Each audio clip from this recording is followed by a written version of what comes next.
San Ignacio nació en el año 1491 en el castillo de Loyola en Guipúzcoa, norte de España, cerca de los montes Pirineos que están en el límite con Francia.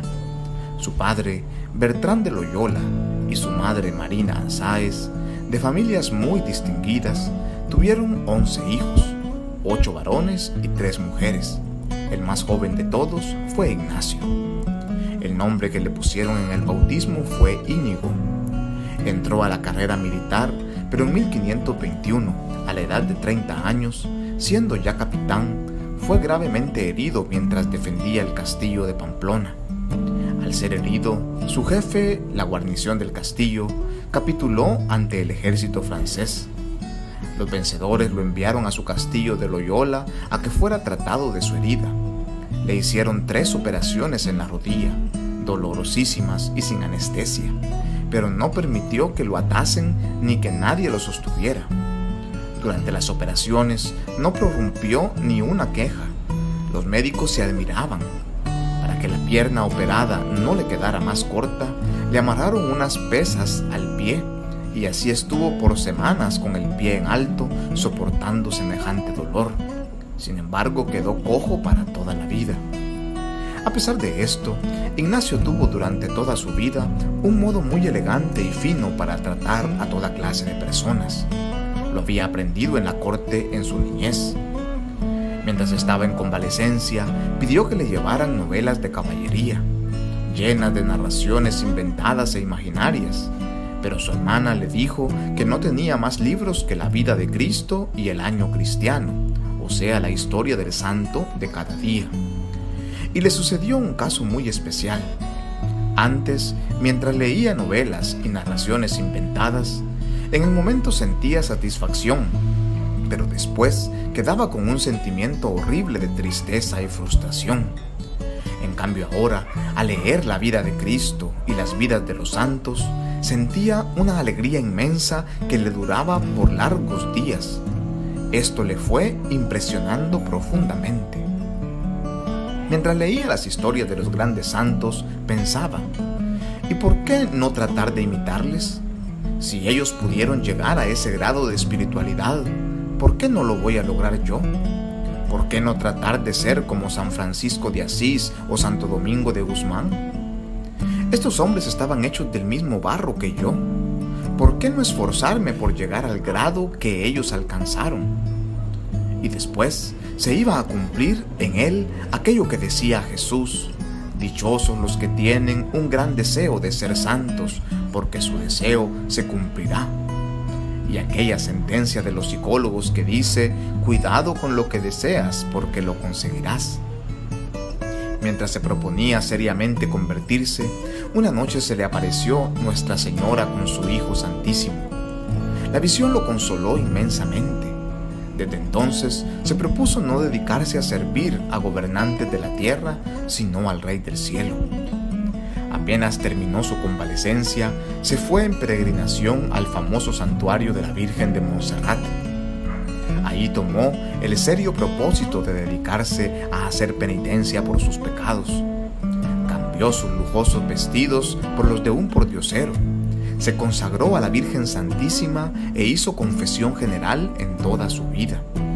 Y se fue a un pueblecito llamado Manresa, a 15 kilómetros de Montserrat, a orar y a hacer penitencia. Allí estuvo un año.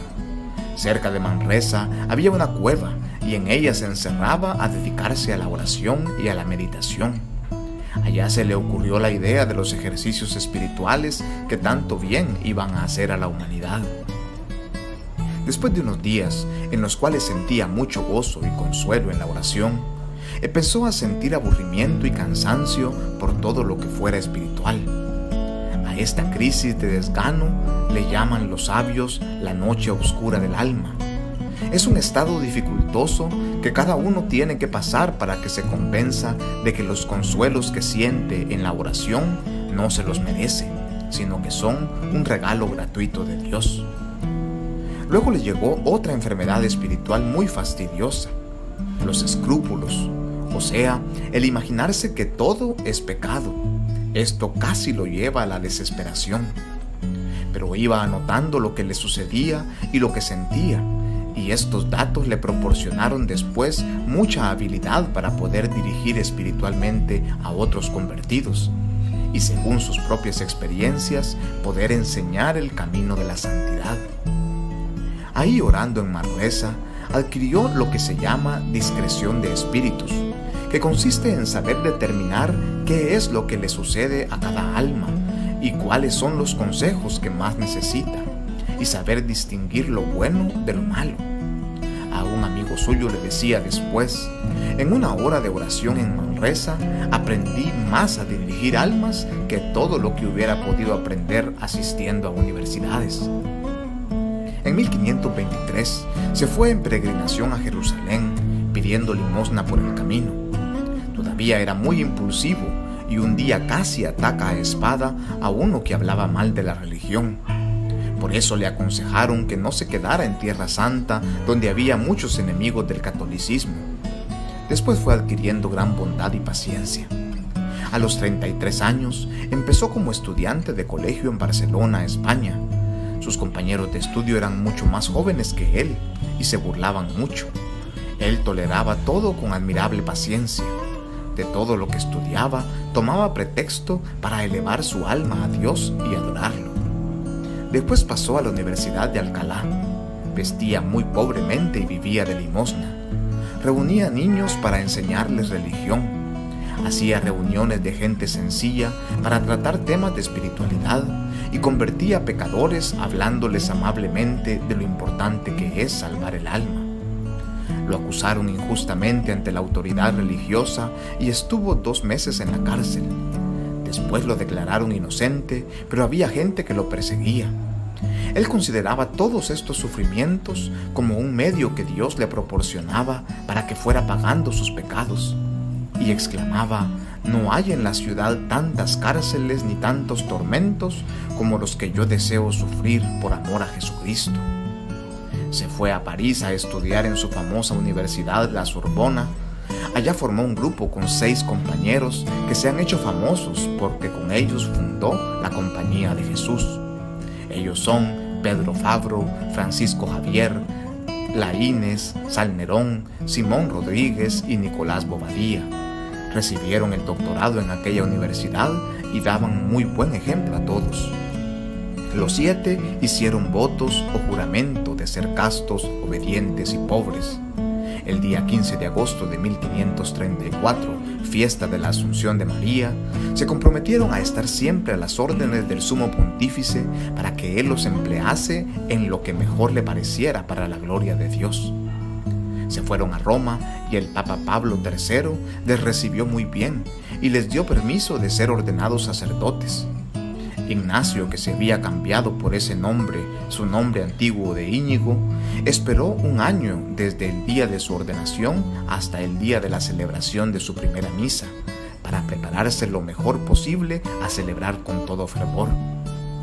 San Ignacio se dedicó en Roma a predicar ejercicios espirituales y a catequizar al pueblo. Sus compañeros se dedicaron a dictar clases en universidades y colegios y a dar conferencias espirituales a toda clase de personas. Se propusieron como principal oficio enseñar la religión a la gente. En 1540 el Papa Pablo III aprobó su comunidad llamada Compañía de Jesús o Jesuitas. El superior general de la nueva comunidad fue San Ignacio hasta su muerte. En Roma pasó todo el resto de su vida. Era tanto el deseo que tenía de salvar almas que exclamaba: estaría dispuesto a perder todo lo que tengo y hasta que se acabara mi comunidad con tal de salvar el alma de un pecador. Fundó casas de su congregación en España y Portugal. Envió a San Francisco Javier a evangelizar el Asia. De los jesuitas que envió a Inglaterra, 22 murieron martirizados por los protestantes. Sus 2 grandes amigos, Laínez y Salmerón, fueron famosos sabios que dirigieron el Concilio de Trento. A San Pedro Canicio lo envió a Alemania y este santo llegó a ser el más célebre catequista de aquel país. Recibió como religioso jesuita a San Francisco de Borja, que era rico político, gobernador en España. San Ignacio escribió más de 6.000 cartas dando consejos espirituales. El colegio que San Ignacio fundó en Roma llegó a ser modelo en el cual se inspiraron muchísimos colegios más y ahora se ha convertido en la célebre Universidad Gregoriana. Los jesuitas fundados por San Ignacio llegaron a ser los más sabios adversarios de los protestantes y combatieron y detuvieron en todas partes el protestantismo. Les recomendaba que tuvieran mansedumbre y gran respeto hacia el adversario, pero que se presentaran muy instruidos para combatirlos. Él deseaba que el apóstol católico fuera muy instruido. El libro más famoso de San Ignacio se titula Ejercicios Espirituales, y es lo mejor que se ha escrito acerca de cómo hacer bien estos santos ejercicios. En todo el mundo es leído y practicado este maravilloso libro que duró 15 años escribiéndolo. Su lema era todo para mayor gloria de Dios, y a ello dirigía todas sus acciones, palabras y pensamientos, a que Dios fuera más conocido, más amado y mejor obedecido. En los 15 años que San Ignacio dirigió a la Compañía de Jesús, esta pasó de 7 socios a más de 1,000. A todos y cada uno trataba de formarlos muy bien espiritualmente. Como casi cada año se enfermaba y después volvía a obtener la curación, cuando le vino la última enfermedad nadie se imaginó que se iba a morir, y murió súbitamente el 31 de julio de 1556 a la edad de 65 años. En 1622 el Papa lo declaró santo y después Pío XI lo declaró patrono de los ejercicios espirituales en todo el mundo. Su comunidad de jesuitas es la más numerosa de la Iglesia Católica. San Ignacio de Loyola ruega por nosotros. Paz y vida.